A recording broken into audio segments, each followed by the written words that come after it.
Introducía anteriormente, vamos a realizar ahora una mesa redonda en la que desde la organización sí que se ha querido plantear lo que Luis ha venido a llamar aguas abajo, ¿no? Es decir, ver toda la cadena alimentaria, toda la cadena en este caso de producción, cómo le va afectando, cómo le va repercutiendo lo que sería la mejora vegetal. Entonces, en esta mesa ahora os los iré presentando uno a uno. Tenemos desde el sector del productor, el obtentor, el transformador, el comercializador, la industria. Porque al final sí que es verdad que la mejora vegetal es el origen de todo, es el inicio, es el principio, pero aguas abajo efectivamente va teniendo una serie de repercusiones. Quiero comenzar presentando en primer lugar a Luis Tolosa, que está justo en el centro, y él sí que viene en calidad de representación de los obtentores. Un sector que es especialmente relevante, y en el informe que Luis nos ha presentado él ha desgranado algunas cifras importantes. Una de ellas es que la Unión Europea, creo que desde los años 90, si no me confundo, ha registrado 1000 variedades, y teniendo en cuenta que una variedad supone un coste, y Elena también lo ha dicho antes, entre 1 millón y 1,5 millones de euros y aproximadamente 10-12 años de desarrollo, lo cierto es que el esfuerzo inversor y el esfuerzo de investigación por parte de los obtentores es de reseñar, y en el informe también lo has comentado, que está al nivel de otros sectores que para la sociedad pueden aparecer como más tecnológicos, como puede ser el de la automoción o el aeronáutico, con esos niveles de inversión. Concretamente, la Unión Europea invirtió en el año 2019 4,2 millones de euros, y en España, dentro de ANOVE, hay 8 empresas dedicadas a la mejora de las variedades, de las diferentes variedades de semillas de maíz, y efectivamente se han conseguido realizar unas 195 variedades, 38 de ellas entre 2017 y 2019. Unos datos realmente interesantes y que también queríamos reseñar en esta mesa redonda. En cuanto a Luis, él es director general de Massive de España, una empresa que llevas 10 años trabajando dentro de ella, 3 como director, una empresa que tiene sus orígenes en Francia en los años 30, al principio como una cooperativa de agricultores, en los 40 ya se constituyó una importante sección de semillas, entonces ya con el objetivo de conseguir un maíz híbrido que fuera competitivo para los agricultores, en ese caso de aquella región. Lógicamente esos objetivos se fueron rebasando con el paso de los años, con el paso de las décadas, y hoy Massive, a nivel de toda Europa, cuenta con 8 centros de investigación repartidos por diferentes países, uno de ellos lógicamente España, y una cifra de negocio que ronda los 140 millones de euros. Y sí que queremos entrar ya, Luis, con un primer tema que parece importante y que ya no ha salido en esas cifras generales, pero sí que ya es una cuestión valorativa y que el consejero de Agricultura ha dejado entre líneas, y es la cuestión de la edición genética. En estos momentos se está trabajando con 2 técnicas, una es la mutagénesis dirigida, la otra es la cisgénesis, y son unas prácticas que en estos momentos la Unión Europea las tiene equiparadas en cuanto a los procesos de registro a las técnicas transgénicas. Pero sí que hay unas diferencias sustanciales, y la principal, podemos decir, es que el ADN no es foráneo en el caso de la edición genética. ¿En qué punto se encuentra en estos momentos la legislación, y sobre todo en qué puntos de negociaciones nos podemos encontrar? Porque, como ha dicho Elena, lo que se decida ahora va a ser trascendental para los próximos años. Luis.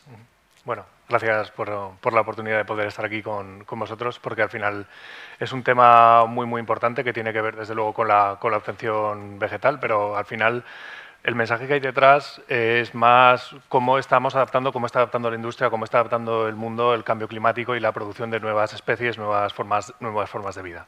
Efectivamente, como decíamos, a nivel de legislación europeo, pues está equiparado con el control OGM, con el maíz que tenemos OGM hoy en día, que tenemos que aportar actualmente pues una cantidad de boletines, análisis para ver que la trazabilidad es perfecta, que el único gen que se permite, que es el MOR 810, es el que se está cultivando y que es el que realmente es el que podemos darle a nuestros agricultores para que combatan la plaga taladro. Y al final todo lo que nos estamos encontrando es, me ha sorprendido mucho, la verdad, las declaraciones del consejero, porque directamente no sabía si se podía ser políticamente correcto o incorrecto, pero ya he visto que sí, que se puede ser políticamente incorrecto. Lo que estamos haciendo es ponernos freno a las evoluciones y al cambio climático y a toda la ciencia que viene, que al final no se está pudiendo utilizar y no está pudiendo llegar al agricultor y no está pudiendo llegar a la sociedad de la manera que debería ser.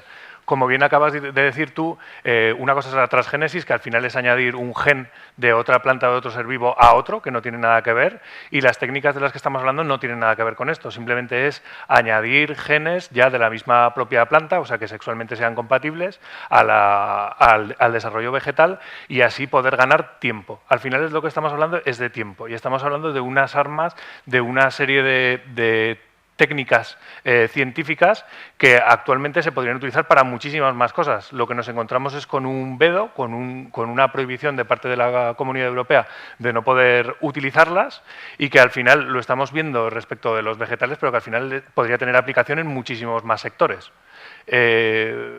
Dentro de 2 años, en teoría, va a volver a abrirse el debate de si esto se puede equiparar, si se puede utilizar, si no se puede utilizar, pero al final nosotros, los obtentores, estamos buscando poder utilizar estas herramientas lo antes posible. La semana pasada estuve en los laboratorios biotecnológicos de nuestra sociedad, que están en Francia, y estaba hablando con el director de edición genética y al final nosotros nos hemos focalizado en 1000 indicadores, ¿vale?, genéticos que nos permiten que una planta pueda combatir mejor el estrés hídrico, las altas temperaturas, la falta de polinizadores, bueno, determinadas cosas que son súper interesantes para poder aportar un material que va a ser necesario, porque vamos a ser muchas más personas en el mundo que vamos a tener que alimentarnos, pero también es al entorno cambiante respecto de plagas, de temperaturas y lo que sea. Entonces, me estaba diciendo el compañero que de estos 1000 indicadores que ahora mismo estamos siguiendo, si pudiéramos utilizar estas técnicas, de los 12 años que se tardan actualmente en hacerlo de una manera híbrida normal, leyes de Mendel, cogemos un papá, una mamá y los hijos que van a salir con una determinada característica, poder utilizarlos y replicarlos, podíamos acortar el proceso hasta la mitad, ¿vale? ¿Qué es lo que quiere decir? Que utilizando tecnología, utilizando estas nuevas técnicas, podríamos estar dando un paso hacia adelante hacia mejorar nuestros cultivos de cara al cambio climático, a dar más productos que vayan directamente ligados a las expectativas del consumidor y que podríamos estar mucho mejor, ¿vale? Y fíjate, Luis, también una cuestión importante, que de cara a las analíticas posteriores, estas semillas que se obtengan, este material vegetal que se obtenga por edición genética, va a ser muy difícil de distinguir de uno que no se haya obtenido por edición genética. Me explico. Al final, al introducir ADN que sea propio de la planta, que no es transgénico, a la hora de realizar una analítica del ADN, la diferencia no va a existir entre una planta obtenida con otras técnicas que no sean de edición genética y la edición genética, porque al final el ADN es consustancial, es natural a la propia planta, con lo cual no habría forma de detectarlo, te pregunto. No, exactamente, es que no hay ninguna manera, porque al final de lo que se trata es de las partes de las cadenas del ADN, que son las que nos interesa en este caso replicar, el poder acortarlas y en lugar de hacer un proceso que sea directamente aleatorio, pues es un poco más dirigido, por decirlo de alguna manera. Entonces lo que te permite es de ganar tiempo, tener siempre una seguridad de lo que estás haciendo, no se están replicando otro tipo de ADN, sino se están replicando otro tipo de sustancias que puedan provocar una mutagénesis y en este caso es 100% beneficioso. Bueno, voy a continuar también la mesa presentando a Pedro Gallardo, que está en aquel extremo. Él es presidente de ALAS y también presidente de Asaja en la provincia de Cádiz. Te damos la bienvenida a Aragón. La ALAS es la Alianza por una Agricultura Sostenible, nació en abril del año 2019, desde entonces eres el presidente, y es verdad que es una asociación que nació con la intención de fomentar una agricultura que defienda una agricultura productiva, sostenible, pero basada en la evidencia científica bajo 3 perspectivas: la social, la económica y la medioambiental. ALAS está formada por 3 organizaciones agrarias profesionales, Asaja, UPA y COAC, al igual que por Cooperativas Agroalimentarias España, FEPEX, y la Asociación Española de Agricultura de Conservación. Realmente, y antes de darte paso y aprovechando tu intervención, sí que queríamos reseñar, y dentro del informe que ha presentado Lluís también se recoge, que precisamente el desarrollo de los híbridos dentro del maíz ha permitido a los agricultores, y desde los años 70, un rendimiento ganar en rendimiento 200 kilos por hectárea y año, lo cual es un aumento realmente significativo para cada uno de los productores de base, y efectivamente se ha conseguido un aumento de la productividad general del 320% en los últimos 50 años. Y también en el informe que presentaba Lluís me ha llamado mucho la atención, y él lo ha reseñado, lo ha especificado con muchísimo más detalle, que es la mejora de la convivencia con el medio ambiente, de lo que venimos a llamar sostenibilidad, que es una palabra que engloba mucho y aprieta poco, ¿no? Que es muy difícil también en muchas ocasiones el poderla ceñir, pero es cierto que ha habido un ahorro en el consumo del agua, de las emisiones CO2, del uso del suelo, que también ha reseñado Lluís, y por supuesto de los fitosanitarios. En este sentido, y siguiendo al hilo de lo que estábamos hablando con anterioridad, ¿cuál es la apuesta que realizáis desde ALAS en cuanto al uso de todas estas evidencias científicas que están presentes para mejorar la producción de las semillas, y cómo realmente se pueden alcanzar esos objetivos de desarrollo sostenible? Entonces el consejero expresaba este tipo de contrariedad. Por un lado, Europa nos estaba pidiendo que el sector primario sea más sostenible, que rebaje el uso de los fitosanitarios, que haga un uso más sostenible del agua, y por otro lado parece que no se hace caso a lo que dice la ciencia. En este aspecto, y también desde el punto de vista del productor, como además me han dicho que eres productor de maíz también en la provincia de Cádiz, ¿cuál es vuestro punto de vista? Pedro. Bueno, nosotros, lo primero, muchísimas gracias por la invitación, al Instituto Cerdá y a Nove, por supuesto, para estar aquí, y también a la Consejería por estar. Y bueno, nosotros siempre lo tenemos muy claro, con la mejora vegetal empieza todo, con la mejora, la semilla es el principio, y para nosotros has puesto unos ejemplos ahí muy claros, donde ha habido incrementos de rendimiento en lo que son las producciones, pero también eficiencia en, por ejemplo, a día de hoy, no creo que había un agricultor que estuviera regando a manta, como se hacía antes, un maíz, por ejemplo, y todo eso ha venido por la mejora genética que hemos tenido en el mejoramiento en el maíz, por ejemplo. Yo soy productor de girasol, de maíz, y bueno, y he visto que después de 27 años que ha habido mucha mejora. Lo que sí pasa es que hemos perdido gran parte de nuestra competitividad europea. Europa en los últimos 7 años ha dejado de ser exportadora neta de cereal, y ya prácticamente el balance lo tiene muy ajustado entre las importaciones y exportaciones. No era el caso de España, eso nos preocupa. La mejora, de alguna forma, vegetal es importante porque España es un país, a diferencia de muchos países centro y norte europeos, que tenemos 3 modelos de agricultura. Tenemos agricultura continental, mediterránea y subtropical ya. Por tanto, la necesidad que tenemos que tener aquí de herramientas no es la misma que tiene que tener un escandinavo o un centro europeo. Allí hay 3 o 4 cultivos prioritarios, aquí podemos contar con más de 20, 30 cultivos prioritarios, por lo tanto necesitamos herramientas y manejo para esos cultivos. Y nosotros, desde ALA, lo que sí pedimos es, de una vez por todas, un enfoque muy directo por parte de la Comisión Europea, y que abandone esa ambigüedad que tiene la Comisión Europea en cuanto a la GNBT, a la edición genética, porque ya no podemos perder este segundo tren. Perdimos el primero, porque bueno, tener un evento de que tiene 40 años, nadie tiene un teléfono que tenga 40 años a día de hoy. El MON 810 es una tecnología muy obsoleta para lo que hay en el mundo, y de alguna forma vamos a pedir que se posicione. Nosotros desde ALA, además, nos sumamos a la posicionamiento científico, y tenemos un comité científico precisamente, donde está Pío Beltrán y otros muchos investigadores, y abogamos por esta tecnología. Y desde luego lo que sí vamos a tener muy claro es que la evidencia científica tiene que estar por encima de toda ideología, organización y demás. Cuando algo es bueno, tiene que ser bueno, nos guste o no nos guste a los que estamos en ALAS. Y en ese rigor tenemos que estar todos. Y después, por supuesto, también lo tenemos muy claro que bueno, el consumidor cada vez más va a demandar una semilla más adaptada, requiere unas condiciones que no eran las que hace 20 años, y por tanto tenemos que tener un abanico amplio en cuanto a disponibilidad de semillas, para así poder tener también pues, cosecha adaptada. Sí es verdad que yo creo que tenemos una mala praxis. Yo recuerdo, yo siempre me gusta llamar, cuando hablo de herramientas, medicina de las plantas, porque mi abuelo venía diciendo que venía a echar veneno en el campo, mi padre venía diciendo que venía a echar pesticidas, y yo fitosanitario. Y aquí nadie sabe, un profesor de colegio, que es un fitosanitario. Si hubiéramos dicho medicina de las plantas del tiempo de mi abuelo, parte de la batalla la tendríamos ganada a día de hoy cuando se habla de comunicación.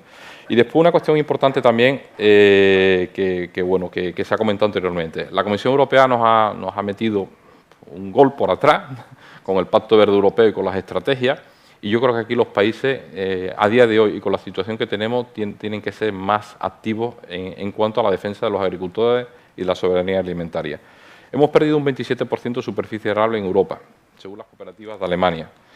La población no va a crecer hasta los 10.000 millones, como se ha dicho anteriormente. Va a crecer, según Naciones Unidas, hasta 11.000 millones de habitantes, según Naciones Unidas, y África va a pasar de tener 1.250 millones de habitantes a 4.600 millones de habitantes en los próximos 80 años. Esto hay que alimentarlo. Y ya vimos escenarios en los años 80 en el Cuerno de África que la gente se moría de hambre. Y Europa no puede seguir siendo más verde todavía de lo que es, trasladar la huella de carbono a países en desarrollo y dejar de tener una obligación de solidaridad con África. Tendremos que producir no solamente para Europa, sino también para África. Y en eso las instituciones europeas tendrán que ser, dándonos la razón. Y ya por último, para terminar esta parte, yo creo que tenemos una buena oportunidad bajo la presidencia española a final del segundo semestre del 23, y ahí nuestros políticos tienen que ser muy claros a favor de esta nueva tecnología, como son las NBT, porque de alguna forma es un tren que ya he dicho que no se puede pasar dos veces este tren.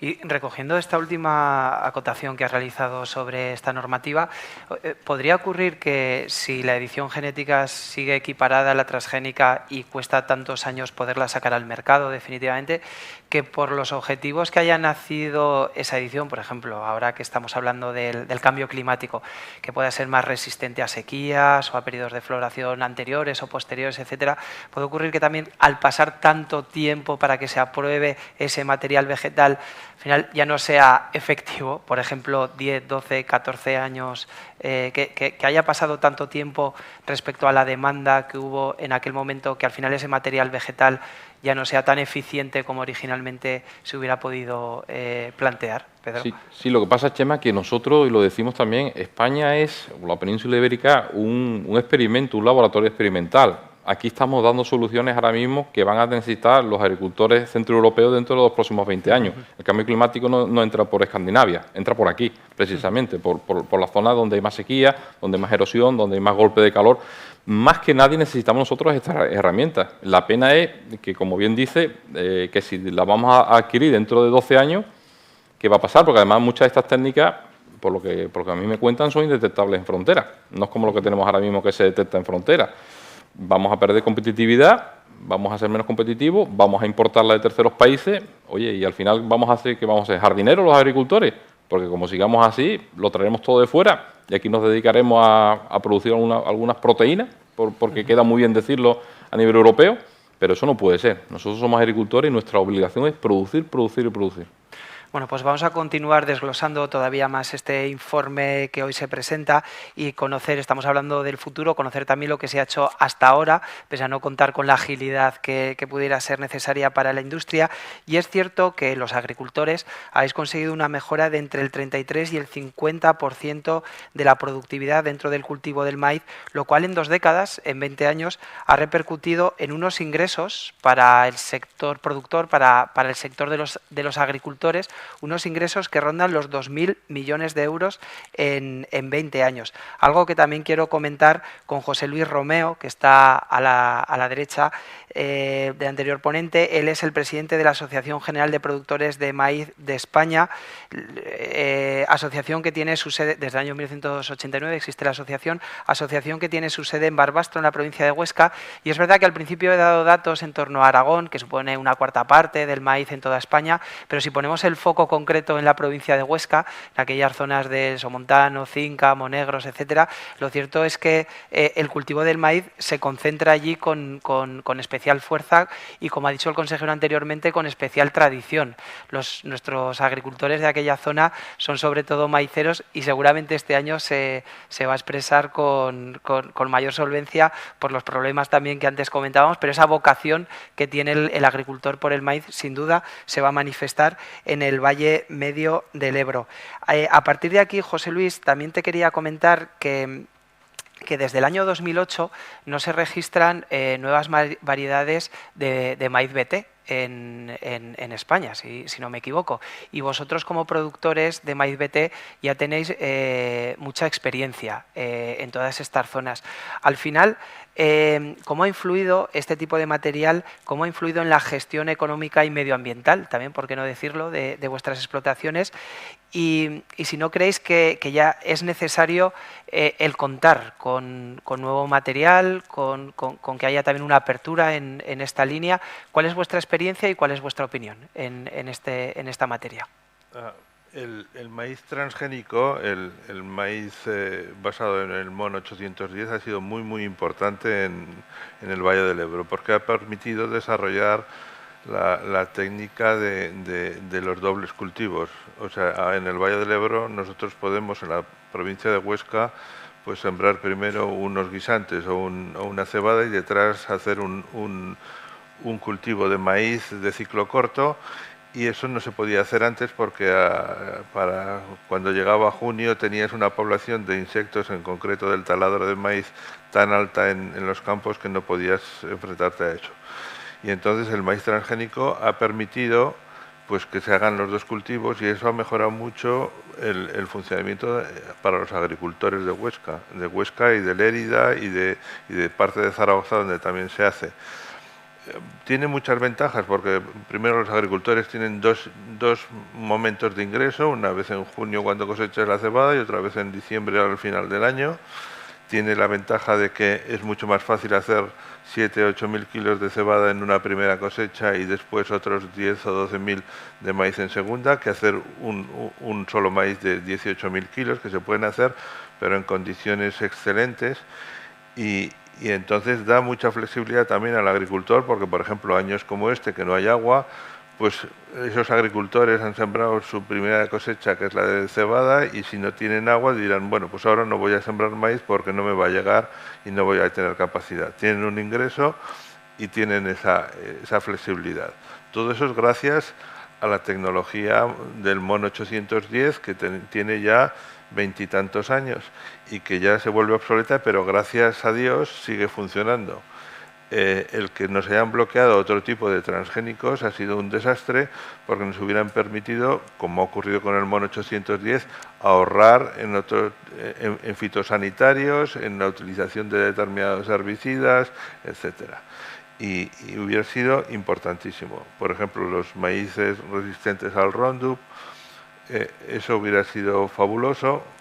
Y bueno, la prohibición de ese tipo de transgénicos en Europa ha dado lugar a ejemplos como lo que ha sucedido en Rumanía, que antes eran grandes productores de soja, tenían me parece que 2 millones de hectáreas de soja, que era soja resistente al glifosato y que al ingresar en la Unión Europea les prohibieron ese tipo de soja y entonces la soja ha desaparecido porque es muy difícil luchar contra las plantas, las malas hierbas que salen en la soja si no tienes un tipo de cultivo como este. Hay que decir que es importantísimo tener casas como los obtentores vegetales que tenemos aquí en España. Yo me alegro de estar aquí con gente ya no me acuerdo de Masip, sí, porque claro, es preciso tener las condiciones expresas o concretas que tenemos en un determinado sitio, porque no nos valen las semillas francesas, sino que tienen que ser semillas aquí, porque tenemos unas condiciones climáticas y unas condiciones de suelos que tienen que estar adaptadas a las semillas que tenemos que poner aquí. Y por eso esas casas de obtentores tienen que ser nacionales, no nos vale importar cosas. Y nos ha sucedido que hemos importado también el año pasado, se importaron semillas de maíz de no sé qué país, que se habían obtenido allí, pero que tenían trazas de un transgénico y hubo que labrar esos campos y cargarse todos esos cultivos y sulfatarlos para evitar que pudiera haber una contaminación de no sé qué tipo, porque yo creo que eso no contamina para nada. Pero bueno, el año pasado sucedió eso y eso impide que se puedan traer cosas de por ahí y por eso es tan importante tener aquí nuestros equipos de obtentores vegetales. También hay que tener en cuenta que tenemos que tener una infraestructura importante en materia de producción agraria y que no nos pase, pues como ha sucedido, que ya nos está pasando, como ha sucedido con los chips. Los chips, en el momento en que no se han podido importar de China, han tenido que parar las fábricas de coches. Pues eso lo tenemos que, visto el problema que se produjo, tenemos que tenerlo en cuenta a la hora de la agricultura. Tenemos que tener nuestras semillas, tenemos que tener nuestra producción garantizada y tenemos que tener una agricultura fuerte para no tener que pasar por episodios como el que está sucediendo en estos momentos en Europa, en que se han disparado los costes, y yo pienso que eso tendríamos que trasladarlo también a los consumidores para que presionen sobre los políticos y que se den cuenta que políticas como de la granja a la mesa son realmente perjudiciales para toda Europa. Pues mensajes muy claros han quedado, José Luis. Vamos a pasar ahora con otro de los perfiles que ha estado también colaborando en este informe. Él es Carlos Lapetra, que es técnico de campo, responsable agronómico de la empresa Terea, situada aquí en el barrio del Picarral de Zaragoza. Una empresa que está dedicada sobre todo a la transformación, a la extracción del maíz para almidones, glucosas y dextrosa también, y que tiene unas instalaciones con una capacidad de 1,5 millones de kilos de procesado del maíz para conseguir el 500.000 de toneladas, tiene esa capacidad para conseguir el 500.000 de toneladas al año. La verdad es que ahora hemos estado hablando de normativa, hemos estado hablando de la importancia que tiene la mejora vegetal en el aumento de la productividad, en la mejora de la sostenibilidad, pero también queríamos abrir un tercer quesito, que es el de las calidades. Vosotros al final como empresa también demandáis una serie de atributos a la cosecha, al resultado final, que favorezcan la extracción de todas estas sustancias dentro de la industria que tenéis aquí en la ciudad de Zaragoza. A vosotros, ¿en qué os ayuda la mejora vegetal? Es decir, la mejora no solamente son cifras productivas, sino que también son cifras de calidades. ¿Cómo la podéis cuantificar vosotros y qué es lo que estáis buscando como industria?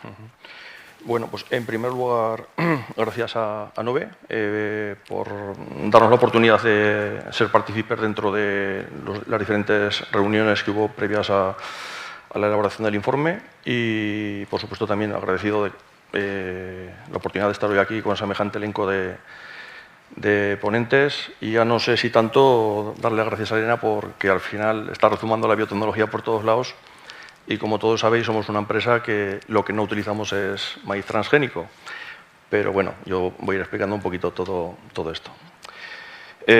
Por ponernos en contexto, somos una almidonera, llevamos para 70 años ubicados aquí en Zaragoza. Nuestro, digamos, santo y seña sería la utilización de maíz, del cual nuestro objetivo principalmente es la obtención de almidón, pero también del maíz lo que hacemos es aprovechar todo, germen, la fibra, la proteína y el producto objeto, que es el almidón, del cual venimos a obtener pues, más o menos más de 100 registros diferentes. Principalmente son glucosas, dextrosas, a diferentes nichos, va para industria, los coproductos van para alimentación principalmente animal, industria farmacéutica. Entonces, bueno, somos una almidonera, somos una almidonera, la única que está en España en zona interior. Hay 2 almidoneras más que están ubicadas, una en Tarragona y otra en Valencia. Lógicamente la vocación de estas almidoneras es la importación. Nosotros también importamos, lógicamente, porque somos comparadores a nivel local. Esa cifra que tú dabas al principio, ese 23%, me parece interesante remarcarlo, en tanto en cuanto Aragón y el Valle del Ebro es la zona, la región en la cual más transgénico se siembra, donde más transgénico se utiliza, y sin embargo el porcentaje de utilización o de maíz destinado a industria y consumo humano es 7 puntos por encima de la media, digamos, nacional. El estudio da 17-18%, pues en Aragón estamos por encima, cuando la presencia de maíz transgénico en otras zonas, en otros territorios, no ha sido tan necesario seguramente. Entonces, el hecho de ser una almidonera de interior, pues ya también es el otro, digamos, nuestra seña de identidad. La apuesta por el maíz local. La apuesta por el maíz local que se ve alterado pues, en el 98, cuando con la entrada del maíz transgénico, prácticamente el 100% se compraba en el Valle del Ebro.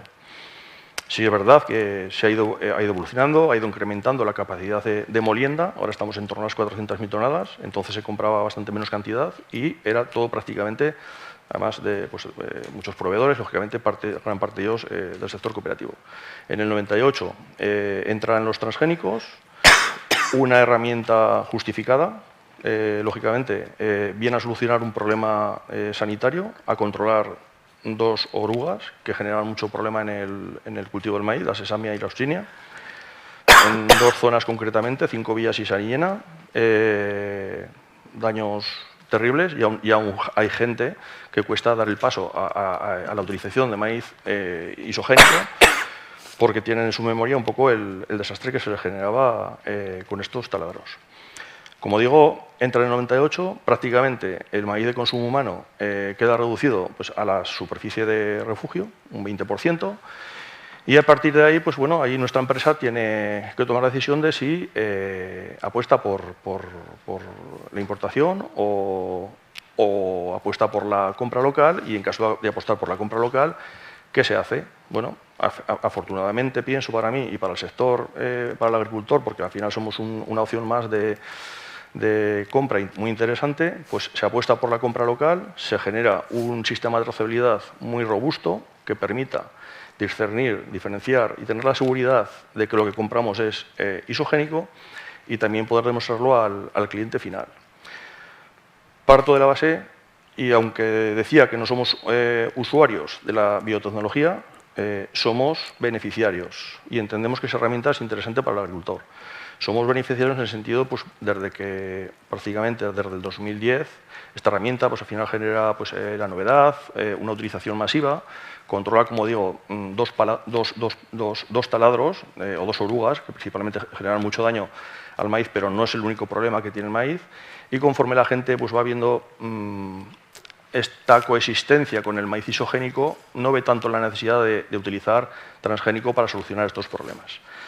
Digo que somos beneficiarios porque poco a poco, y desde el 2010 prácticamente, ha ido incrementando la siembra, ha ido remontando, por decirlo de alguna manera, un crecimiento paulatino, lento y paulatino, en contra un poco del maíz transgénico. Entonces, ahora estamos en unos niveles pues, un poquito por debajo del 50%. Normalmente los años están a favor de los datos, las hectáreas a favor del transgénico. Como comentaba José Luis, somos una zona en la cual ha experimentado un incremento importante porque es una oportunidad para el agricultor las segundas siembras, y en este sentido pues, también la mejora genética ha permitido que los ciclos que se utilizan en la segunda siembra sean más productivos, encajen perfectamente después de una cebada.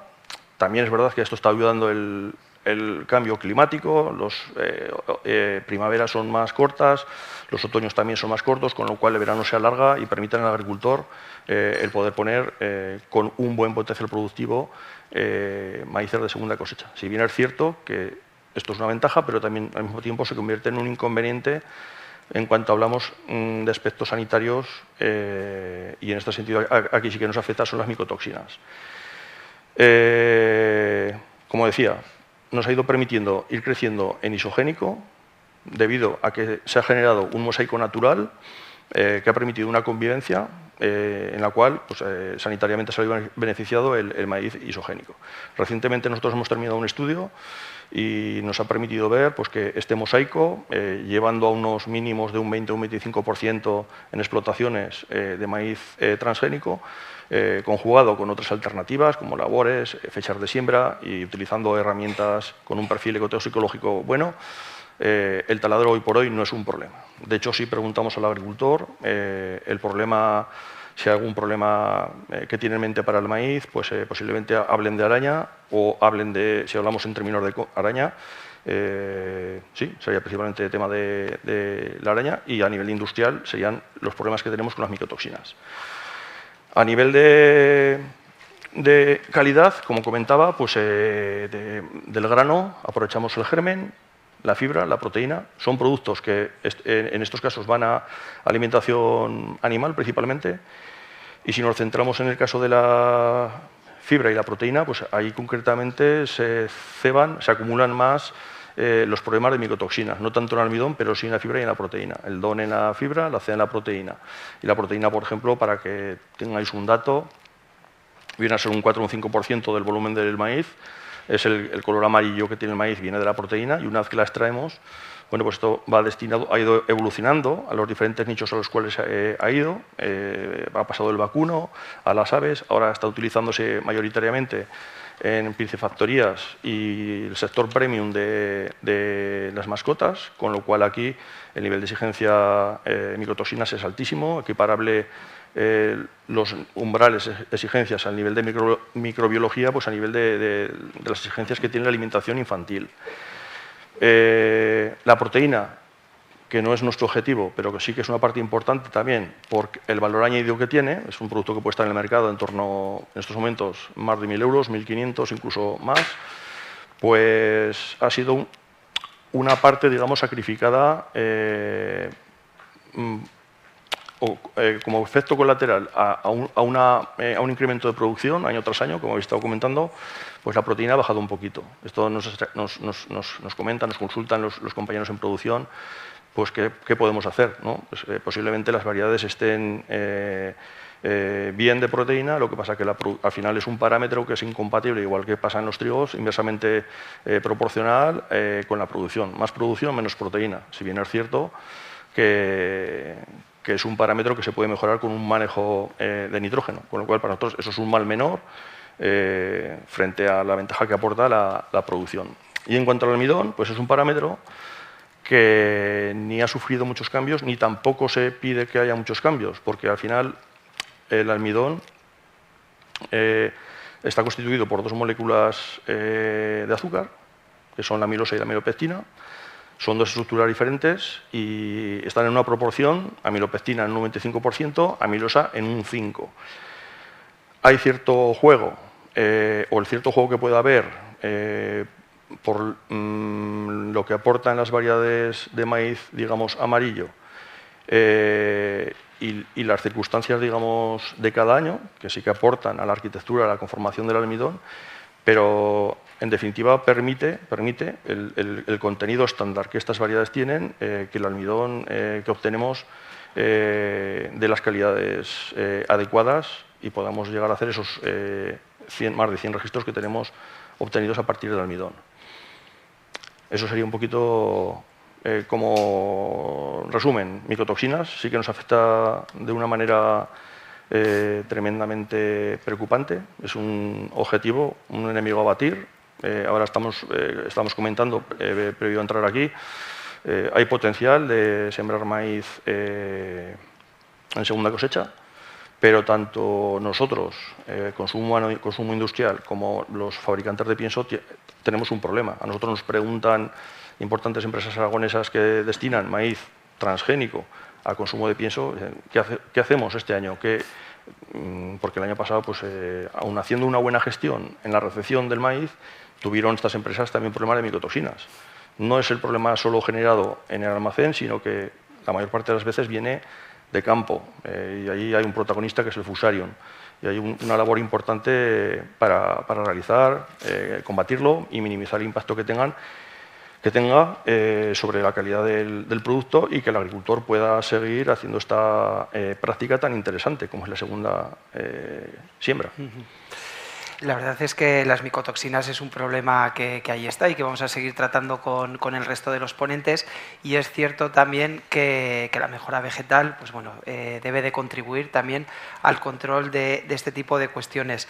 Voy a pasar del sector de la industria a hablar ahora del sector del comercio y la distribución. Por ello nos acompaña Diego Pazos. Él es director general de la Asociación Española de Comercio de Cereal, formada fundamentalmente por empresas dedicadas tanto a la importación importación de materias primas como lógicamente a la exportación, y es una empresa que también es una asociación que también hace hincapié en todas las cuestiones relativas a la seguridad alimentaria, cuestiones que son fundamentales a partir del control que se pueda ir estableciendo. Diego Pazos ha sido uno de los expertos que también ha participado, ha colaborado en la elaboración de este informe dedicado al cultivo del maíz, y en este sentido también queríamos resaltar que gracias a la mejora vegetal se ha logrado aumentar lógicamente las producciones, pero aun con todo las importaciones son necesarias. Se calcula que el consumo de maíz en España se sitúa entre los 5 y los 9 millones de toneladas, y que se importa en la actualidad en torno al 30 o el 50% de las necesidades que tiene sobre todo pues la industria de los piensos y también las industrias dedicadas al consumo humano. Continuando un poco con lo que estaba comentando Carlos, para vosotros, ¿qué importancia tiene la seguridad alimentaria? ¿Qué importancia tiene también el material vegetal? Se viene trabajando desde hace décadas, antes lo comentaba José Luis, con la semilla transgénica, precisamente para el control de estos problemas, para que no lleguen a la cadena alimentaria. En este sentido, ¿qué es lo que desea resaltar también de las conclusiones de este informe? Bien. El tema de las voy a hablar de las micotoxinas, pero solo desde el punto de vista del comercio. Ana nos va a hablar va a complementar. Va a complementar, ¿no? Te agradezco que me facilites mi tarea en la moderación. Entonces, encantado. Vamos a hablar del comercio, en primer lugar de las segregaciones y del comercio y de las micotoxinas, ¿no? Tuvimos un problema al final de los años 80, donde tuvimos un problema en comercio con las aflatosinas, ¿no? Con las micotoxinas. En aquel momento todo el mundo se puso las pilas y por las acciones que hicieron los distintos gobiernos, aquello se empezó a reducir y se empezó a controlar. En las exportaciones, el maíz que viene a España, hay análisis en orígenes. Cada barco es analizado exhaustivamente, ¿no? Y en el caso, si el maíz procede de Estados Unidos, de mutuo propio, el gobierno de los Estados Unidos hace control de aflatosinas al embarque, es decir, por la acción de unos y de otros, el riesgo de que venga un maíz afectado por aflatosinas es pequeño en este momento. No hemos tenido rechazos en frontera a barcos con aflatosinas, micotoxinas, ¿no? Ha habido algunos episodios en los últimos 10 años de micotoxinas. En particular, yo recuerdo uno con micotoxinas en el sur de España. Hubo un problema. Las micotoxinas se producen como consecuencia de unos estrés hídricos en el campo, de unas condiciones malas para el cultivo, y entonces aparecen de forma natural en los cultivos esas micotoxinas, ¿no? Que se agravan, esos episodios se agravan porque si hay barrenadores, el barrenador hace unas galerías, afecta a la integridad de las semillas y abre la puerta a la infestación de esas micotoxinas. Bueno, ya Ana nos complementará todo esto con más cosas. Y desde el punto de vista del comercio, aquí hay que resaltar en este año, precisamente en este año, respecto al maíz, un dato. Es el ingrediente estrella, pero es tan importante en este año que ha pasado el ingrediente estrella de lejos. El consumo de maíz en España es un poquito más alto de lo que nos acaba de indicar. Además, estos datos se van renovando cada año. Es un poquito más alto del que no acabas de indicar. Por ejemplo, en la campaña que estamos terminando, que termina ahora a final de julio, el consumo de maíz en España, teniendo en cuenta la vía húmeda, la vía seca, la producción de etanol, el consumo en pienso, el consumo en semilla, todo ese... Entonces estamos en un consumo, en la campaña que está terminando ahora, de 13 millones, superior a 13 millones de toneladas, ¿no? Pero como consecuencia de la sequía, esta sequía del del maldito mes de mayo, no solo sequía, sino golpe de calor, pues disminuyen todos los otros cereales. La producción de maíz en España disminuye 1 millón de toneladas aproximadamente. Ver los datos del Ministerio de Agricultura con respecto a superficies de siembra y podía extrapolar, ¿no? Pero para el año que viene, la campaña que se inicia a primeros de julio del año que viene, el consumo total de maíz en España está en 15 millones de toneladas, superior a 15 millones de toneladas. Es decir, que estamos ante un producto estrella, de lejos el mayor, ¿no?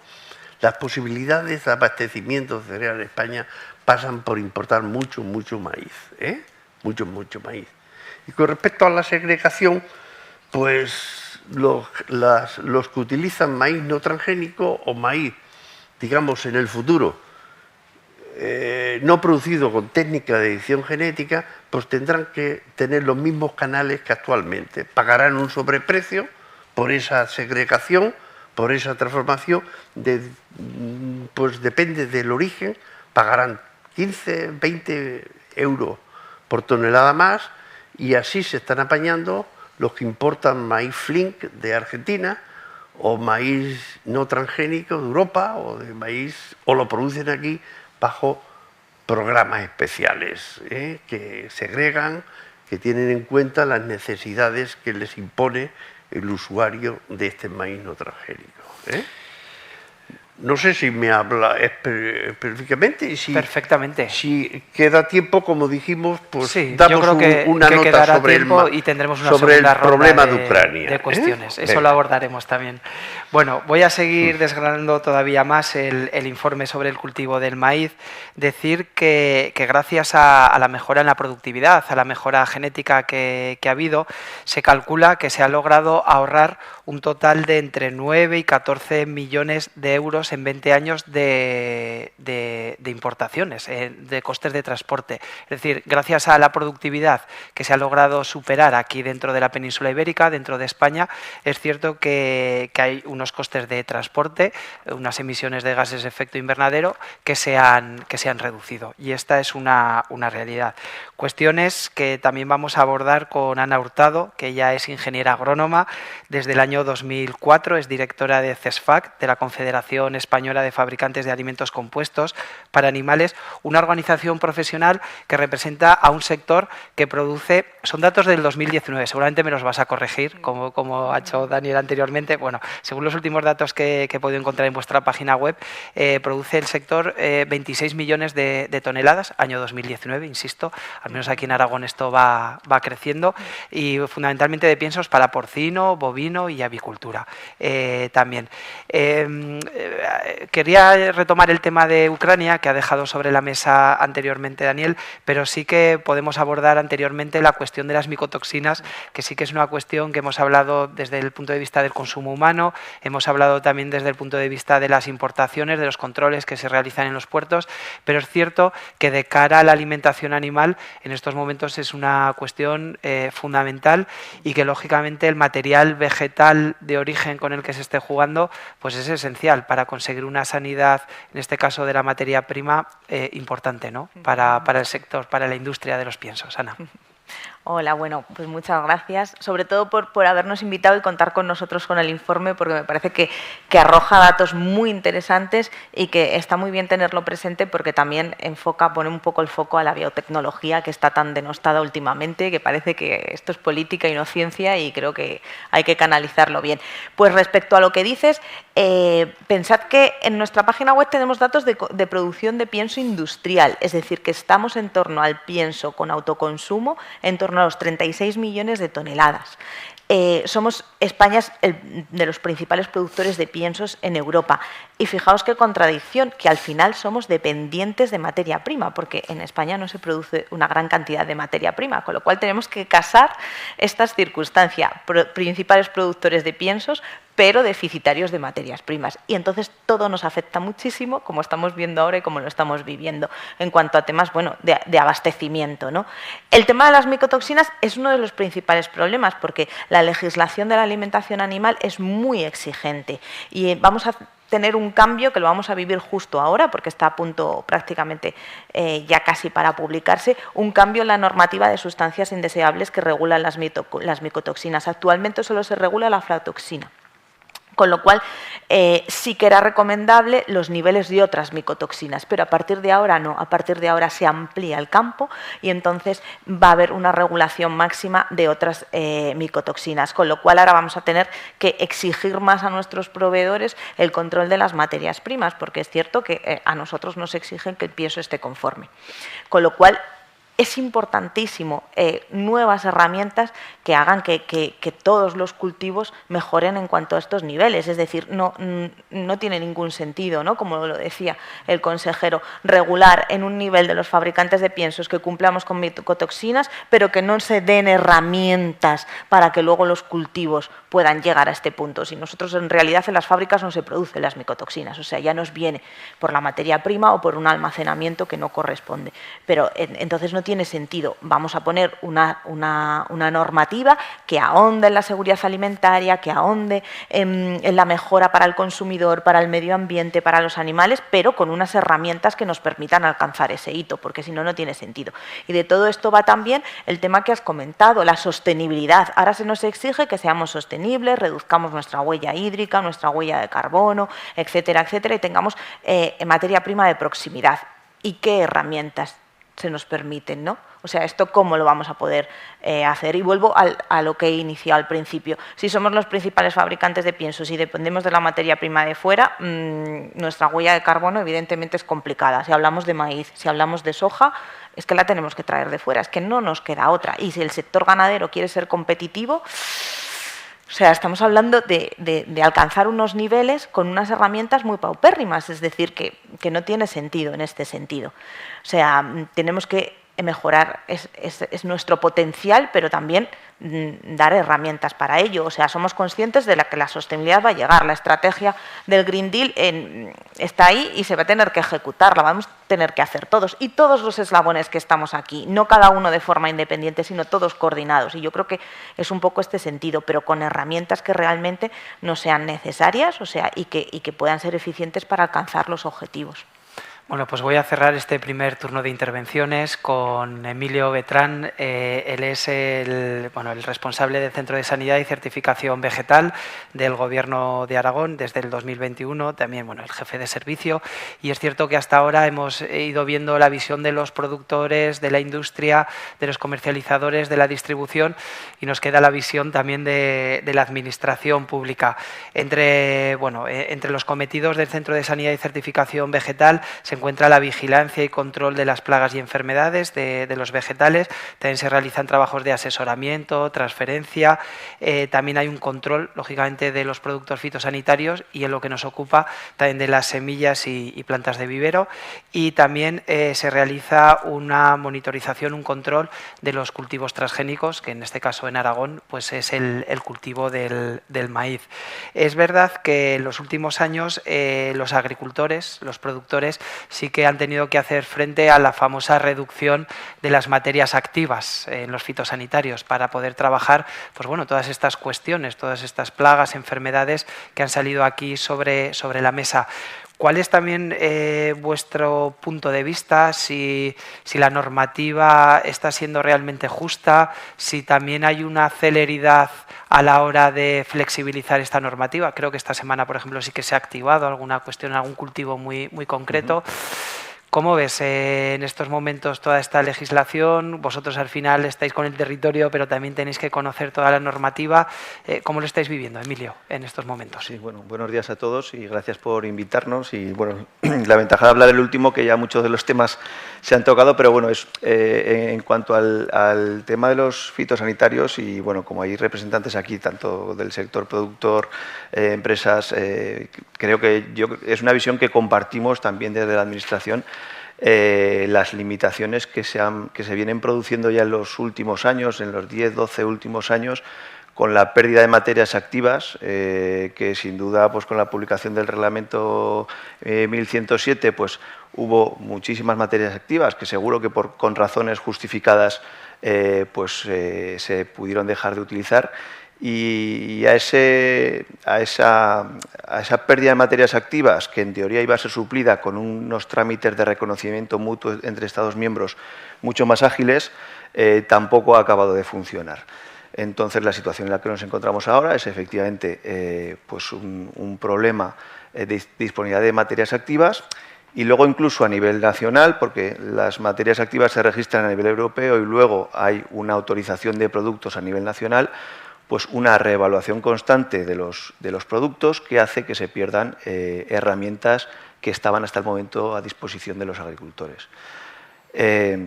Pues desde luego eso es un problema importante.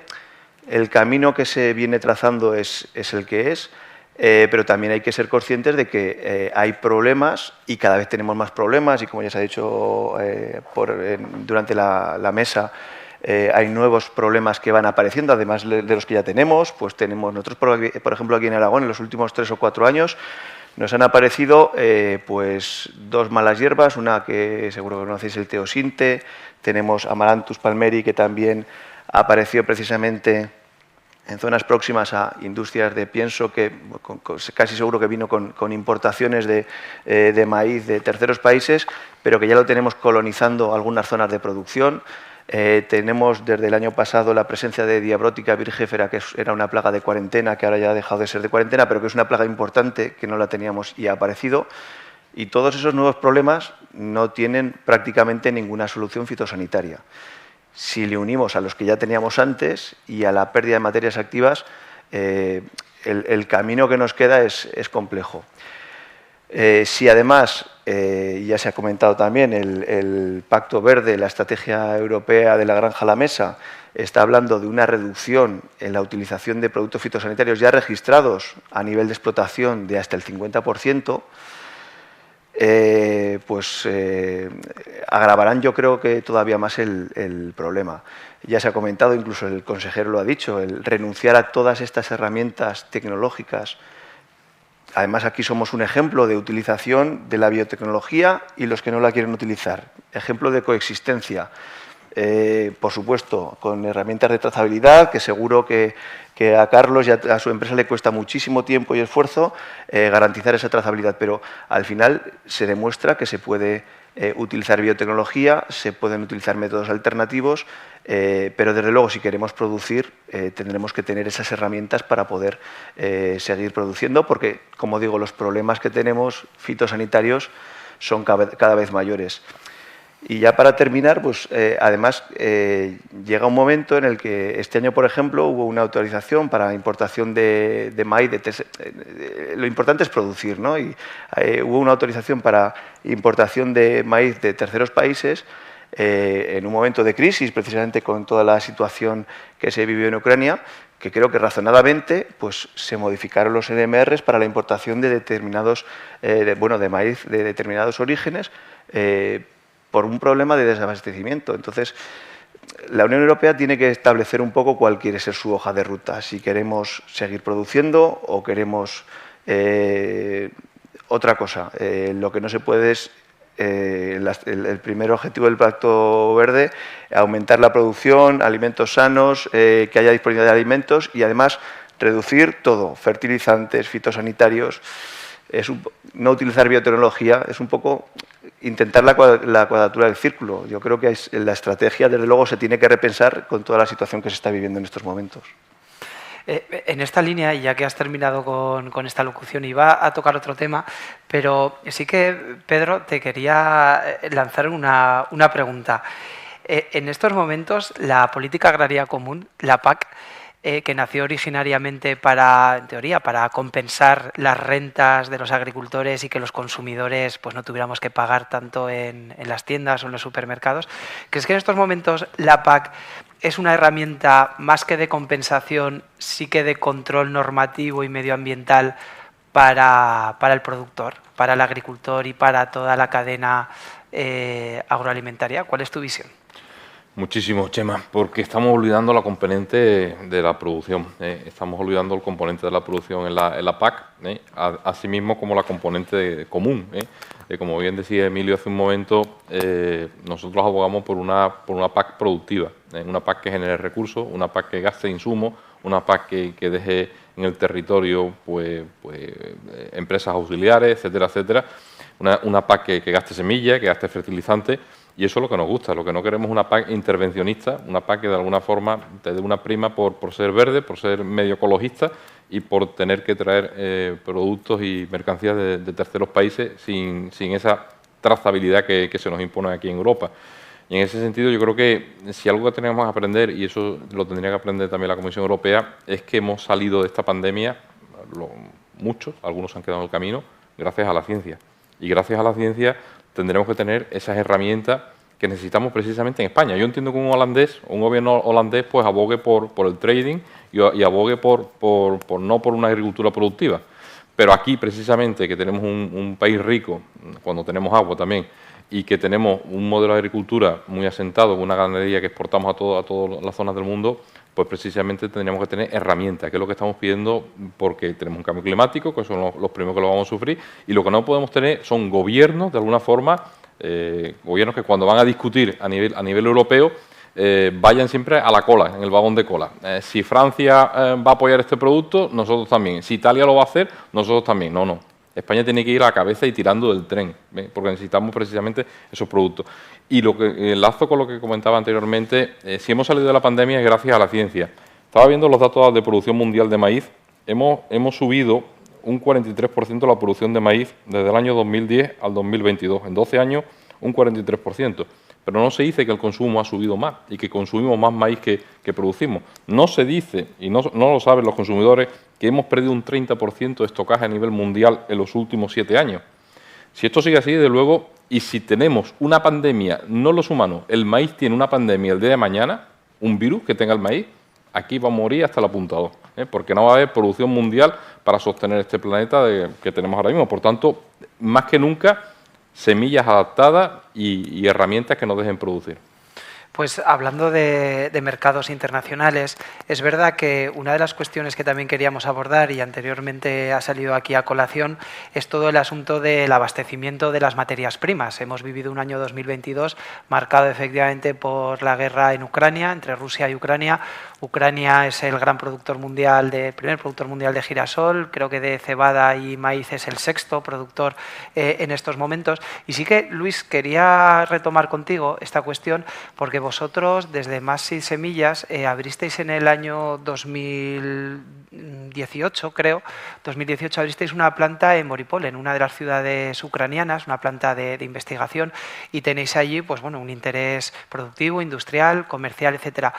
¿Qué información también nos puedes trasladar de cuál es la situación real? Porque es verdad que en los medios de comunicación hemos visto estos días que ya ha salido algún barco, que no sabemos en qué punto está el puerto de Crimea, el mar de Crimea, que es el punto de salida de toda esa producción cerealista. ¿Cómo se está viviendo vuestra compañía? ¿Cómo lo está viviendo allí, en aquellos países? ¿Qué ambiente se respira? ¿Realmente se está produciendo? ¿Realmente hay problemas para sacar por logística todo el grano que está ahí almacenado? ¿Qué información nos llega aquí a España de lo que están viviendo los compañeros en Ucrania, en aquellos países? Pues mira, un poco la foto que tenemos a día de hoy, la información que tenemos tampoco es la mejor del mundo, pero bueno, tenemos muchos compañeros con los que estamos hablando tanto en el lado ucraniano como en el lado ruso, porque también estamos implantados en Rusia, entonces tenemos las dos vertientes de información. Como bien decías, en Borispol nosotros lo que tenemos es un laboratorio de investigación de I+D+I. En Kiev tenemos las oficinas centrales y luego al lado de Dinio Petros, está lo que es la planta de producción. En un principio nosotros lo que hicimos en el año 18 era la idea de que esta planta pudiera suministrar tanto a semillas para la zona de Ucrania como para la zona de Rusia, como, viendo cómo se iba moviendo la OCDE, incluso poder producir semillas ahí que pudieran entrar por el lado de Rumanía, de Polonia, que era más permeable, utilizar también la certificación OCDE para poder atacar estos mercados, que es lo que pasa que de repente nos encontramos con la sorpresa y entonces, claro, pues hay que volver a rehacer los planes y volver a toda la planificación estratégica volver a rehacer. Pero bueno, te diré que a principio en cuanto empezó, nosotros ya habíamos desplazado todas nuestras semillas parentales, ya estaba ahí todo el plan de producción que teníamos pensado hacer para ahí, entonces las semillas de base ya estaban ahí y en un principio hubo un momento de incertidumbre de decir, ostras, no sé si lo vamos a poder poner en marcha, no sé, y ahora mismo diré que estamos al 80% del plan de producción, por lo cual quiere decir que nosotros hemos llegado a hacer la siembra correctamente de nuestros dos cultivos principales, que son el girasol y el maíz. Ahora mismo ya están hechos todo lo que son los machos, las hembras, con sus desfases, o sea que eso ya está. Y ahora nos estamos encontrando con el problema de desabastecimiento de gasóleo, que es en realidad lo que hay, o sea, el problema fundamental que hay, que para poder utilizar toda nuestra maquinaria agrícola necesitamos un gran consumo de gasóleo y eso es lo que nos está costando muchísimo encontrarlo. Así como el transporte especial para poder mover la maquinaria agrícola especial de un lado a otro. En el lado oeste, por supuesto, no se está haciendo prácticamente nada, se están desplazando todos los cultivos hacia el lado izquierdo, hacia el lado del este, por decirlo de alguna manera. Y claro, trasladar toda nuestra infraestructura que la teníamos casi en la zona del Donbass hacia allí, pues nos está costando bastante y es sobre todo, pues hay mucho mercado negro, mucho desabastecimiento, mucha gente oportunista que está intentando ahora mismo pues también sacar tajada de esto. Nosotros hemos logrado hacer el 80% del plan de producción. El cómo llegue a término, ya os lo diré en otra futura reunión si podemos hacerla, pero te diré que a nivel de estadísticas país, lo último que recibimos que fue la semana pasada, que antes estaba comentando con un compañero, es que el 70% del plan de producción de Ucrania, en teoría, se va a llevar a cabo. ¿Vale? Esto, por decirlo de alguna manera, que estamos todos en el punto incipiente, en el momento que se habla de la siembra. ¿Qué es lo que va a pasar después cuando llegue ya la cosecha, cuando llegue el momento del trade, cuando llegue todo esto? Bueno, no sé si, bueno, seguro que habéis leído que la semana pasada Turquía se ha puesto como un agente neutralizador en medio. En teoría, yo he hablado con mis compañeros turcos y es algo que se ha hablado fuera de Turquía, pero no dentro de Turquía. Hay determinadas zonas de los puertos de al lado de Crimea que en teoría se van a desmilitarizar o se va a quitar la zona que por lo visto debe haber minas, que tampoco sé muy bien una mina en mitad del mar, como tampoco me hago la idea, pero en teoría a priori va a retirarse todo eso, esas bombas, todas esas minas, todas esas cosas, para que haya buques escoltas turcos que van a llegar hasta aguas internacionales, luego va a haber buques también rusos que van a dejar salir, pero bueno, todo esto estamos hablando por hablar, porque son las noticias que no sé si nos están llegando a nosotros como fake news, porque al final sí que es cierto que Europa necesita importar y que necesita traer un montón de mercancía desde ahí y para tranquilizar un poquito los mercados, o es lo que se está sufriendo. Tampoco te sé decir. Sí que hay una parte que es muy desconocida, que surgió al principio del conflicto, que era que el gobierno ucraniano a todo hombre mayor de 18 años le dio una excepción de no ir a filas si se dedicaba a la agricultura o a la supply chain, o sea, todo lo que tenía que ver con cadena de suministro y logística. Entonces, sí que hay muchos de nuestros compañeros que en ese momento estaban pensando ¿qué hacemos ahora? ¿Huimos? ¿Nos quedamos? ¿Cómo lo vamos a hacer? Que ese potencial sí que lo decidieron pues utilizar y estar más cerca incluso de nuestros productores ucranianos con los que tenemos muy buena relación, de ayudar y de entrar ahí. Entonces, también son noticias que desde aquí, desde Europa, no hemos tenido ese tipo de noticias. Parecía que todo el mundo, mayor de 18 años, pues obligatoriamente al servicio militar. Bueno, pues no, hubo una excepción que decía que todas estas personas podían dedicarse a la agricultura. Por esto hubo un boom agrícola, que es algo que ostras, a nosotros en España también nos encantaría que hubiera un boom agrícola. Ahora estamos aquí con el debate del relevo generacional, que es algo que es muy complejo. Y fíjate, pues en Ucrania ha llegado a través de algo que es un elemento indeseado, 100%. Pues así es la situación. No te puedo decir mucho más, Chema. Espero que te haya podido... Nos has dicho mucho, nos has contado mucho. Diego Pazos, no sé qué te parece lo que acá... Seguro. Lo estaba pensando que alguna matización iba a caer. Tengo que hacer en este sentido. Ucrania ha sido un abastecedor importante, un origen importante para la mercancía que viene a España, muy importante, ¿no? En unos años más y otros menos, ¿eh? Pero, por ejemplo, este año empezaba a ser muy importante, hasta marzo. La guerra empezó a final de febrero, pues hasta marzo. Las importaciones que venían de Ucrania habían sido muy importantes, ¿eh? El 45% de la importación había venido pues de ese origen, es mucho. Luego con la guerra se fue todo un poco y han venido importaciones erráticas a través de Rumanía, a través de esos corredores que se están hablando, marítimos, pues sí, los hemos visto, pero yo no he visto ninguna compañía que quiera cubrir el riesgo de cargar en que quiera cubrir el riesgo de cargar en un puerto ucraniano. Y si no hay una compañía que asegure un buque, nadie va a ir a ese buque. Un error, un retraso en un buque, le hace perder inmensas cantidades de dinero al importador, con lo cual ese riesgo, si no está cubierto, no van a ir, ¿no? Entonces dicen esto, que minas, pero bueno, lo importante sería encontrar una compañía que cubriese ese riesgo, ¿no? Lo que se viene por vía terrestre a través de Ucrania, pasa a un país de la Unión Europea, ha ido a Rumanía, se ha cargado algún barco en Rumanía, pero estamos hablando de 1 o 2, poco, y entonces tampoco eso. Y por vía terrestre, los países del norte de Europa se van a beneficiar de los aportes de Ucrania por vía terrestre, pero el ancho de vía no es el mismo, con lo cual ahí tenemos otro problema y nosotros estamos muy lejos del norte, con lo cual es difícil que España pueda tener en cuenta ese origen ucraniano, ¿no? Por ejemplo, y ya por cerrar esto, si queréis seguimos hablando, porque se puede hablar muchísimo. Si quieres ver cerrando, ¿no? también, porque así entonces, se nos hará la hora de comer. De enero a marzo, este año se importaron en España 4.326.000 toneladas. Origen Ucrania 1.775.000, de enero a marzo.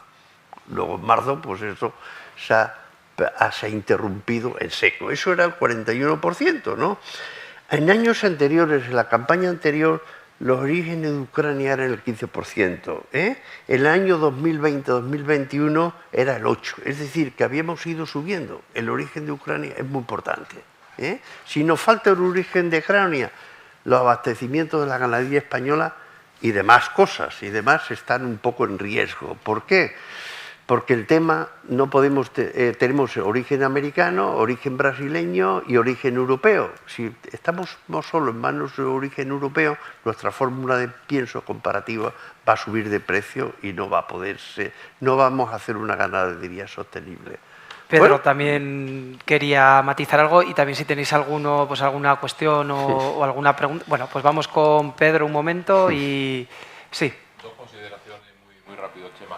La primera, en cuanto que Diego se estaba refiriendo ahora, muy de acuerdo en su intervención, es que además lo que vaya a venir de Sudamérica o de Norteamérica va a venir con unos costes de producción tremendos, que vamos a tener que repercutir y no va a ser igual que como cuando se traía de Ucrania. Y efectivamente el dato que comentaba Diego. Nosotros este año hemos invitado a Copa Coyeca, a la organización, se han unido todas las organizaciones agrarias de Ucrania, y hemos invitado a su presidenta, María Dudok, a que estuviera en el Copa Coyeca durante un año, además sin pagar ni nada, para solidarizarnos y que nos diera un poco la realidad. La realidad que nos pintaba ella era bastante dura de Ucrania, porque se ha sembrado mal, tarde, no se ha fertilizado el campo.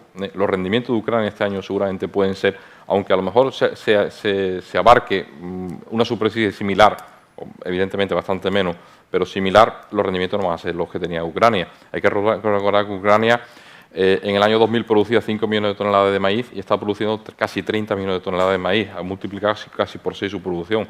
Y esto evidentemente no va a llegar. Y después también nos decía que la línea de ferrocarril, que era la salida natural hacia Odesa, estaba destruida. En el ferrocarril lo que hay son tanques, no hay grano en el ferrocarril. El transporte por carretera, que nos decía la presidenta de los agricultores de Ucrania, es que Ucrania no es un país como España, que está acostumbrado al transporte por carretera. Allí es por ferrocarril y barco. En Odesa llegan 6 líneas de ferrocarril. Eso no existe, eso está prácticamente destruido. Entonces, va a haber, de alguna forma, mucha incertidumbre y hay una alta volatilidad, que es lo que estamos viendo en los mercados. Antes de ir con Fernando un momento, sí que quiero hacer de abogado del diablo, porque el otro día también estuve en una mesa redonda y un importante productor de pienso de aquí de Aragón sí que me comentaba que la producción de cereales a nivel mundial se estima que este año solo va a caer un 1%. Es decir, es verdad que España es un país fundamentalmente importador de países como Ucrania, etcétera, y hay más complicaciones para importar desde América Latina, desde otros continentes, pero es una realidad también que la producción a escala mundial tampoco se va a ver tan resentida. En este sentido, y concluyo esta ronda en torno a Ucrania, en este sentido, Ana, también vosotros, desde los fabricantes industriales de piensos, ¿cómo lo estáis viviendo? Porque al final es verdad que ha habido un crecimiento de la materia prima, en cuanto al precio, que también lo tiene que absorber la propia industria. No sé si luego la industria tiene capacidad para poder repercutir a sus clientes finales, que no dejan de ser los ganaderos, este tipo de aumento. Esta volatilidad de los precios, este incremento que ha habido en 2022, que por cierto ya se venía arrastrando bastantes meses atrás, que achacamos toda la culpa al amigo, entre comillas, Putin, pero es cierto que esta dinámica de crecimiento de los precios, este movimiento especulativo ya venía de atrás sin haber problemas de producción como hay ahora. ¿Cómo lo estáis afrontando vosotros desde la industria? Pues con mucha paciencia, porque la situación cada vez es peor. O sea, nos encontramos que después de la pandemia, por temas logísticos y tal y que cual, los costes se incrementan. Incluso teníamos déficit de abastecimiento de determinadas vitaminas y minerales que vienen de China, con lo cual nos encontramos con costes ya superiores en torno a la mitad del 2021 y de pronto nos encontramos con esta situación de Ucrania, la guerra. O sea, el tema del maíz para nosotros es muy importante, también el tema del girasol. Lo que dices tiene cierto sentido, es decir, es verdad que la producción global no va a estar tan mal a nivel de cosecha, pero tenemos una limitación en Europa, que es los límites que nos autoimponemos en la normativa respecto, por ejemplo, a los límites de pesticidas. Es decir, que aunque la cosecha sea buena a nivel global, lo que pueda entrar aquí es muy limitado. De hecho, España ha tenido que pedir de forma unilateral, junto con Portugal, bueno, cada uno independientemente, pero han sido los únicos Estados miembros que han pedido a la Comisión Europea que se flexibilicen mínimamente los límites máximos de residuos que regulan a todos los países europeos para poder entrar una mercancía, en este caso solo maíz, porque solo es para un producto y solo de 2 orígenes, de Brasil y de Argentina, y solo durante 6 meses. O sea, fijaos la situación. Entonces, lo que entra tiene que cumplir muy bien la normativa europea y no siempre es así porque hay un desfase. Es decir, los productos fitosanitarios que se utilizan en otros países no tienen por qué ser los mismos que se utilizan en Europa, entonces la limitación es muy, muy exigente. Así que, aunque es verdad que puede haber una cosecha estupenda, que son buenas noticias, no se tienen por qué plasmar tan fácilmente en nuestra situación de abastecimiento, porque hay mucha limitación a nivel normativo. Bueno, pues Fernando, ahora sí. Fernando es presidente de Asaja en Huesca y, bueno, muy conocido por todo el público. Sí, se te escucha, aquí al menos se te escucha. En primer lugar, agradecer, porque realmente las 8 exposiciones que se han hecho, yo pertenezco al último eslabón de la cadena, el sector agrícola, el más débil. En estos momentos os tengo que agradecer a los 8 la exposición que habéis hecho sobre un problema, porque realmente habéis aportado soluciones. Todos habéis puesto vuestro grano de arena y todos habéis aportado soluciones, pero me voy con un problema, y es que no veo la solución. Me explico claramente. Me ha parecido muy perfecto lo que la Administración ha dicho, de que la coexistencia es perfectamente viable. Espera, Fernando, que el micro te lo acabamos de subir. Ahí ya está. Que me ha gustado la exposición por parte de todos, de la Administración, de Emilio, que ha dicho que la coexistencia se puede y además que estamos esperando una norma fija de Europa para saber dónde tenemos que ir. Es muy importante. Los que no necesitan maíz transgénico han dicho que no lo consumen, pero se benefician de él. Me ha parecido una afirmación importantísima para trasladar a los medios de comunicación. ANOVE me ha preocupado porque ha dicho, podríamos utilizar tecnología. ¿Por qué no la utilizan? Porque el culpable de toda esta situación, de que todos ellos aporten soluciones y nosotros no tengamos soluciones, es la política. Aquí he hecho en falta una primera fila de todos políticos contrarios a la modificación genética, porque realmente son los que se están cargando la situación agrícola de este país. En estos momentos, yo como agricultor no tengo una garantía de sembrar maíz, y tenemos aquí a representantes de Bayer y a representantes de Pioneer que están luchando en inferioridad de condiciones con otros países, porque la semilla que nosotros tenemos aquí no podemos competir con los 20.000, 24.000, 28.000 kilos de Estados Unidos. Nos tenemos que conformar con 12.000 kilos de un maíz modificado genéticamente gracias a una segunda cosecha.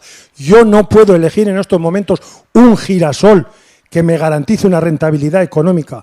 Yo de una zona árida de la provincia de Huesca, de Monegros, yo no tengo una variedad de trigo ni de cebada que me garantice los costes de producción con las sequías que tenemos, porque no tenemos modificaciones genéticas a la sequía. Y todo esto que en esa primera fila tenían que estar los políticos y los lobbies responsables de que la política excelente de estos 8 señores no salga adelante, tenían que estar para rendirnos cuentas de por qué no. Porque en estos momentos, la ganadería se está sujetando de los barcos americanos de maíz modificado genéticamente que en España no podemos producir.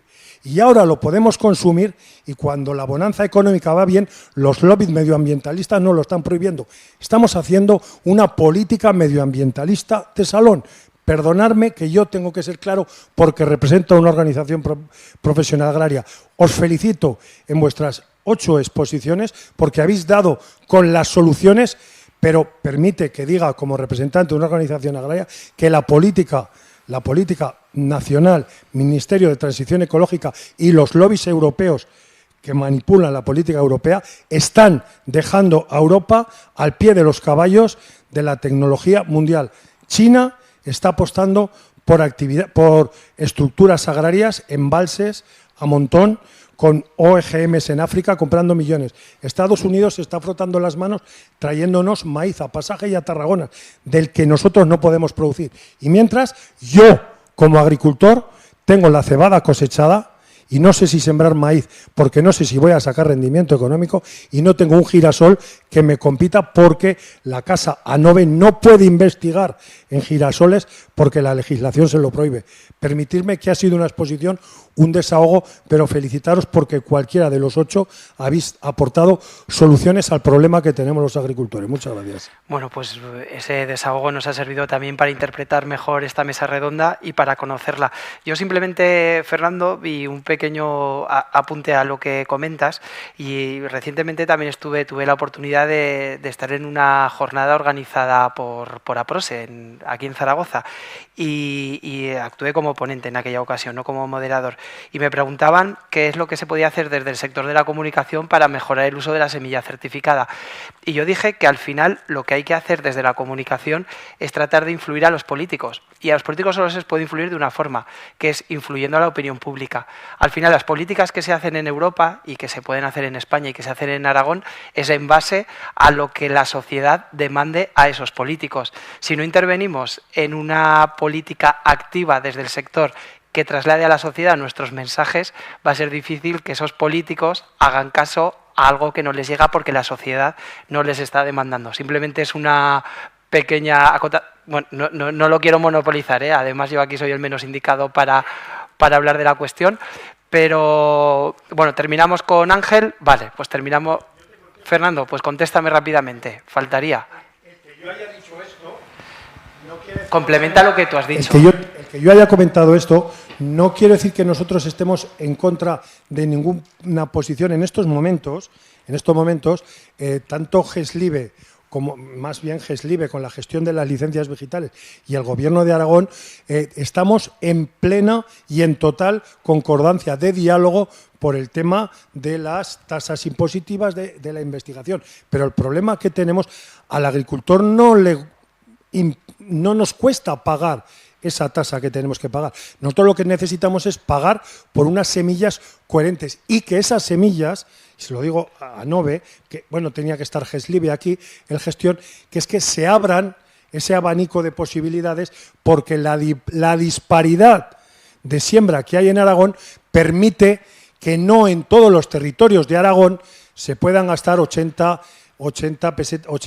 pesetas el kilo de cebada por hectárea para sembrar en Monegros con unas producciones de 1000 kilos. Entonces, abrirnos a unas posibilidades de unas cebadas R3 o a graneles es importante, pero no se están negando, estamos dialogando, que es muy importante. Bueno, pues Ángel sí que quería comentar alguna cuestión y con eso ya son las 2:05. Y luego sí, que también contamos con Lluís. Yo también te quería, porque he visto que has estado aquí anotando durante buen rato, también quería conocer tus conclusiones a todo esto que hemos venido comentando. Pero Ángel, os pido brevedad y concreción en la pregunta y así podemos dar un último paso a Lluís y a las 2 podemos estar todos ya terminando. Yo os voy a hacer una observación y a quien quiera contestar, una valoración en el ámbito del comercio internacional que estamos sufriendo ahora, que a nosotros a Saja nos preocupa porque desde que ha aparecido la globalización, que no es nueva, que lleva muchos años, se acelera un problema que es la deslocalización y lo que también afecta al sistema agroalimentario, lo que es la afección dentro de la cadena de valor. Los datos que da la FAO, está hablando de 2.800 millones de toneladas a nivel mundial, pero el tránsito, lo que es el comercio de cereales, está hablando de una estimación del año 2021-2022 de 475 millones y una bajada sensible pronosticada para el año 22-23 de 462. Estamos hablando de solo 12 millones. Lo que estamos hablando dentro del ámbito de la producción mundial, China, India y Estados Unidos prácticamente tienen más de la mitad, porque estamos hablando de 1.400, 1.500 millones. Rusia y Ucrania, estamos hablando de producción de 69 millones y de 110 millones de toneladas, y la afección, aunque es importante dentro del tránsito mundial, la pregunta es ¿hasta qué punto la sensible caída de la afección de Rusia y Ucrania, porque yo creo que es sensible dentro del ámbito del comercio mundial, ha afectado a todo lo que está pasando, o hasta qué punto ha afectado más lo que es la especulación de lo que está pasando dentro de la cadena de valor también del sistema agroalimentario? Pues muy brevemente, Diego, te voy a pasar esta pregunta que acaba de formular Ángel. Bien, en el comercio internacional los precios se determinan en función de la producción, pero también están muy ligados a la previsión de stock final en cada campaña. Si la previsión, porque el consumo aumente, porque se produzca en algún tema, si la expectativa de stock final baja, eso es un factor para aumento de precio determinante. También lo es el consumo y también lo otro, pero ese es muy importante. Y hasta que no se recuperen los stocks, la moderación de precios en el mercado cerealista va a ser muy...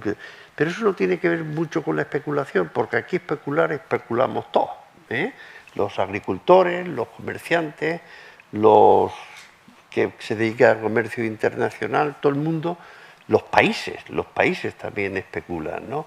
Entonces, pero todo el mundo. El problema, ¿por qué ha habido esta especulación y estos precios en el mercado internacional?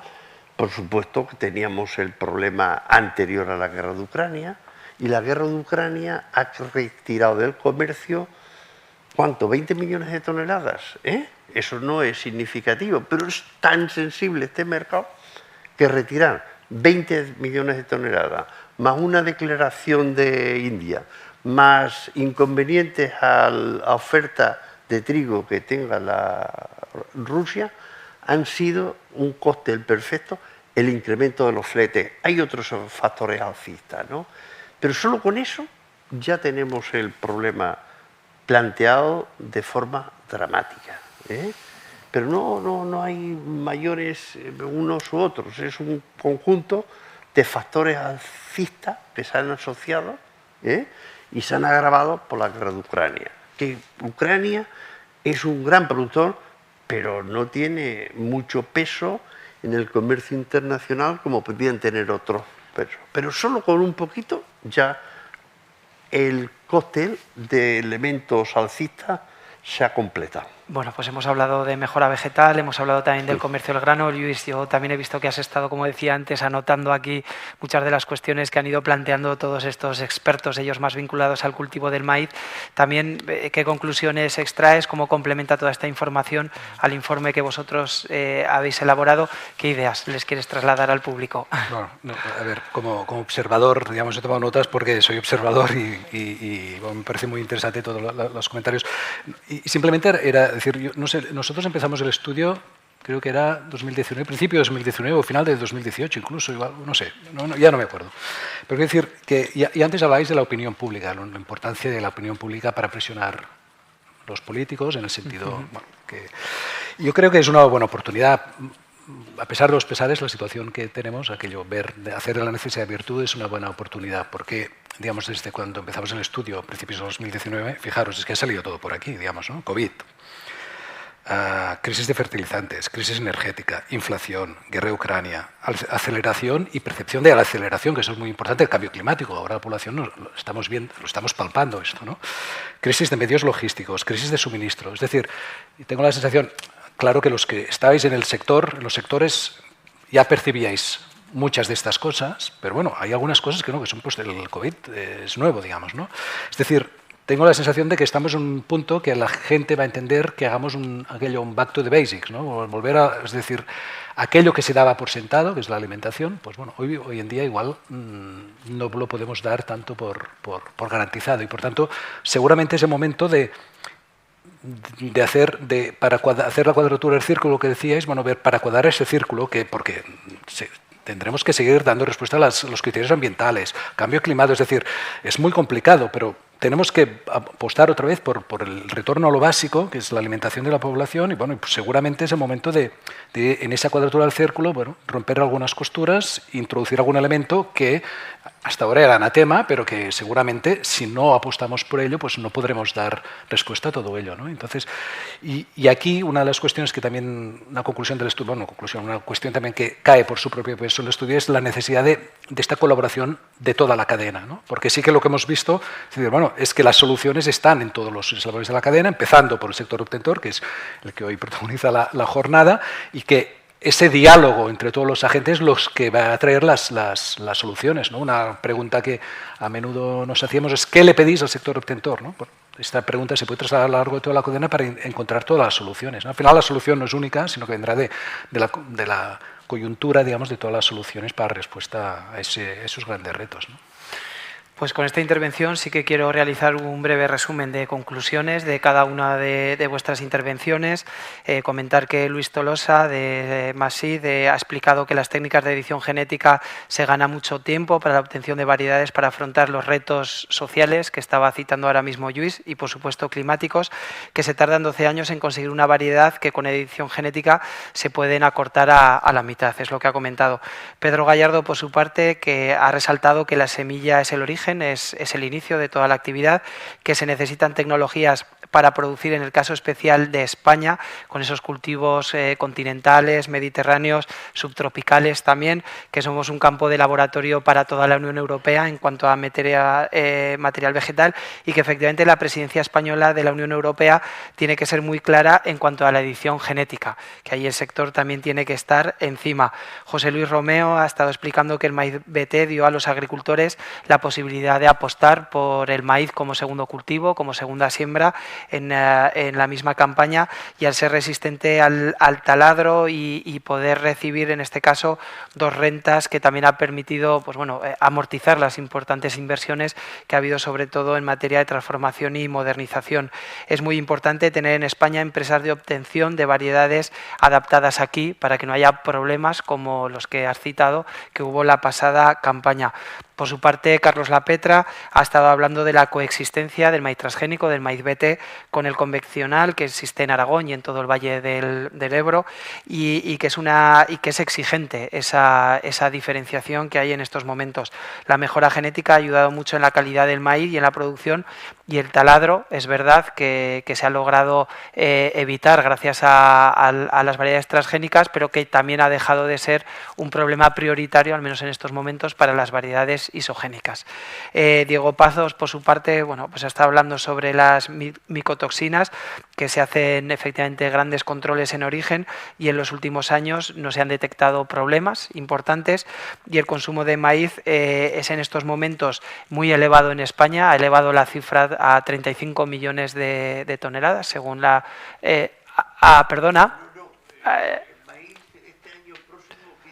15 millones ha elevado, perdona, y que efectivamente seguirán las importaciones en los próximos años. Por su parte, Ana Hurtado ha hablado sobre la legislación de los piensos, que ahora es muy exigente y que se va a seguir regulando. Aquí la verdad es que el tema de la regulación viene desde los fitos, desde los piensos, viene en todos los ámbitos, y Ana también en esta línea ha estado hablando de que es necesario dar herramientas tecnológicas a las materias primas para poder cumplir con los niveles de micotoxinas. Emilio Beltrán, del Centro de Sanidad y Certificación Vegetal, ha hablado de las limitaciones de fitosanitarios que hace que se pierdan herramientas y, por tanto, competitividad para el agricultor. Aparecen nuevas malas hierbas como el teosinte, amaranthus, que tienen una solución fitosanitaria y que es verdad que en ocasiones el productor de base no puede contar con esas herramientas, y ha hablado de que pues el Pacto Verde, con esa limitación de los porcentajes de fitosanitarios, pues puede todavía poner más trabas, ¿no?, dificultar toda esta situación, y él ha dicho que nos estamos quedando, el agricultor se está quedando sin herramientas importantes para poder sacar adelante sus cosechas. Pues bueno, os agradezco a todos vosotros, disculpad también quien haya tenido menos oportunidad de poder hablar, al final erais muchos ponentes para poco tiempo. Os agradezco también a todos vosotros la atención, las aportaciones que habéis realizado. Disculpad pues algún problema de dato que haya podido dar, al final son muchos y muchas informaciones, y por mi parte pues agradecer también a Elena, a Alicia y a la Asociación Nacional de Obtentores Vegetales que haya confiado en mi persona para poder dirigir y presentar esta mesa redonda. Así que si os parece, pues hasta la próxima, y creo que tenemos un cóctel aquí a la entrada y ahí podemos hablar y departir con más tranquilidad. Muchas gracias y hasta la próxima.